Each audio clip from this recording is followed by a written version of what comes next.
तो आज का हमारा टॉपिक है फोर्स बिटवीन टू चार्जेस। दो चार्ज के बीच फोर्स बताने का काम कौन किसने किया था?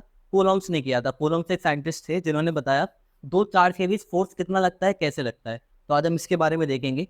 लेट अस अज्यूम दो चार्ज है हमारे पास, एक का नाम है Q1, दूसरे का नाम है Q2, और इनके बीच की जो सेपरेशन है वो है R के बराबर। तो कूलम्स लॉ के हिसाब से इनके बीच जो फोर्स लगेगा वो डायरेक्टली प्रोपोर्शनल होगा दोनों चार्ज के प्रोडक्ट के मैग्नीट्यूड के, यानी कि Q1 मल्टीप्लाइड बाई Q2, और इनवर्सली प्रोपोर्शनल होगा इनके बीच के सेपरेशन के स्क्वायर के। जब हम इन्हें कंबाइन करेंगे, ऑन कंबाइनिंग, तो इक्वेशन बनेगी हमारी F proportional to Q1 Q2 by R square. और प्रोपोर्शनलिटी जब हटेगी तो एक कांस्टेंट आएगा, उसको K बोलते हैं।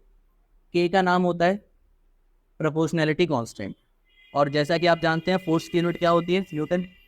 ये एक अलग सा टॉपिक है जिसके बारे में हम और डिटेल में देखेंगे, लेकिन उसके पहले ये जो फोर्स है, फोर्स हमारी वेक्टर क्वांटिटी होती है।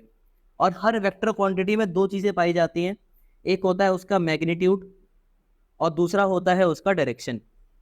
तो फोर्स का मैग्नीट्यूड निकालने के लिए ये फॉर्मूला का इस्तेमाल होगा, और फोर्स का डायरेक्शन निकालने के लिए हम यूज़ करेंगे, उसे बोलते हैं यूनिवर्सल लॉ ऑफ इलेक्ट्रोस्टैटिक। तो यूनिवर्सल लॉ ऑफ इलेक्ट्रोस्टैटिक के हिसाब से जो भी दो लाइक चार्जेस होते हैं, लाइक चार्ज का मतलब होता है वो चार्ज जो सेम होते हैं, जैसे प्लस प्लस या फिर माइनस माइनस, ये हमेशा रिपेल करते हैं एक दूसरे को। और जो भी दो अनलाइक चार्ज होंगे, अनलाइक चार्ज का मतलब प्लस माइनस होंगे या फिर माइनस प्लस, ये हमेशा एक दूसरे को अट्रैक्ट करेंगे। इसके बारे में हम और देखेंगे आगे एग्जांपल्स में कि ये कैसे काम करता है, कैसे डायरेक्शन निकलती है न्यूमेरिकल्स में। तो ये था हमारा कूलम्स लॉ। इसके ज़्यादा हम डिटेल में जाएंगे इस के बारे में, जो कि एक अच्छा खासा डिटेल वाला टॉपिक है, उसको देखते हैं हम ज़रा।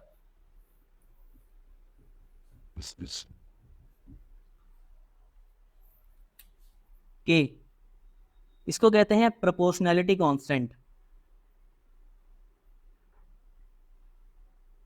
इसकी जो वैल्यू होती है वो होती है 1/4 पाई एफ साइलन नॉट। इसको एफ साइलन नॉट बोलते हैं। और ये पूरा डेटा सॉल्व करके आता है 9 × 10⁹ के बराबर। इसमें जो मेन है वो है एफ साइलन नॉट। इसके बारे में जानते हैं। इस एफ साइलन नॉट का नाम होता है permittivity of free space. Free space का मतलब यहाँ पे एयर से है। पूरी फिजिक्स के टर्मिनोलॉजी में जब भी किसी टर्म के नीचे ऐसे नॉट लगा दिया जाए तो वो या तो फ्री स्पेस की बात करेगा या एयर की बात करेगा।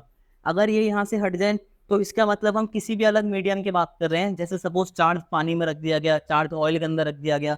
लेकिन अगर ये नॉट लगा है, इसका मतलब चार्ज किसके अंदर रखा है? एयर के अंदर रखा है, फ्री स्पेस के अंदर रखा है।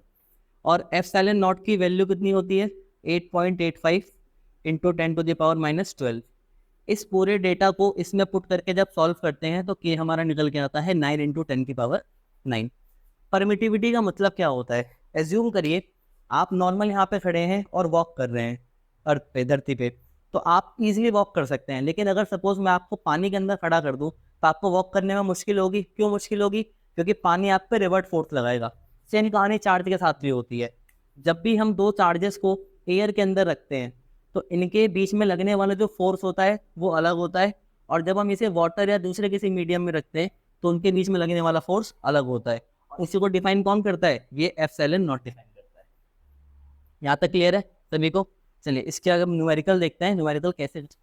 तो कूलम्स फोर्स का एग्जांपल देखते हैं। सपोज करिए दो चार्ज है हमारे पास, एक है 2Q, एक है -3Q। इनके बीच की जो डिस्टेंस है वो है हमारी 2 मीटर के बराबर।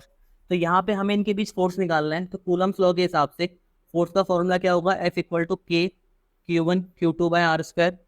यहाँ पे हम डेटा पुट करते हैं तो K 9 × 10⁹। पहला चार्ज हमारा Q1, उसकी वैल्यू कितनी है? 2। दूसरा चार्ज हमारा कितना है? -3। लेकिन यहाँ पे हम सिर्फ 3 पुट करेंगे। उसके पीछे का रीज़न मैं आपको अभी थोड़ी देर में बताता हूँ। Divided by R। R का मतलब इनके बीच की सेपरेशन वो कितनी है? 2। यहाँ पे क्या लग गया? 2 का स्क्वायर। एक 2 से एक 2 कैंसिल हो गया, और ये 2 से 3 कटा 1.5। तो 9 × 10⁹ × 1.5। इसको सॉल्व करेंगे तो कितना आएगा आपका 13.5 इंटू 10⁻⁹ न्यूटन। ये हमारा फोर्स निकल के आ गया इन दो चार्ज के बीच लगने वाला। अब मुद्दा आता है कि हमने यहाँ पे नेगेटिव साइन क्यों नहीं कंसीडर किया।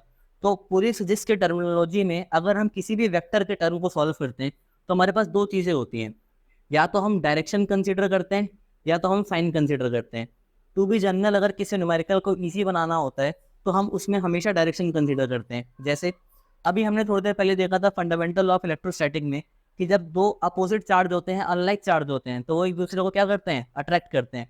यहाँ पे एक 2 क्यूब, ये क्या था चार्ज है पॉजिटिव, ये क्या था चार्ज है नेगेटिव, प्लस माइनस क्या करेंगे अट्रैक्शन। तो ये जो 2 वाला चार्ज है ये अट्रैक्ट होकर किसके पास चला जाएगा, 3 वाले के पास। अब हमने यहाँ पे क्योंकि डायरेक्शन कंसीडर कर ली है फोर्स की, तो हम साइन को कंसीडर नहीं करेंगे। हमेशा दोनों में से एक चीज़ कंसीडर होती है, नहीं तो आपके सारे न्यूमेरिकल गलत हो जाएंगे। यहाँ पे हमारा फोर्स कितना आ गया 13.5 इंटू 10⁹ अब यहाँ पे हम डायरेक्शन लिखेंगे, ये चार्ज किसकी तरफ जाएगा 3 वाले की तरफ, इसमें लिखेंगे टुवर्ड्स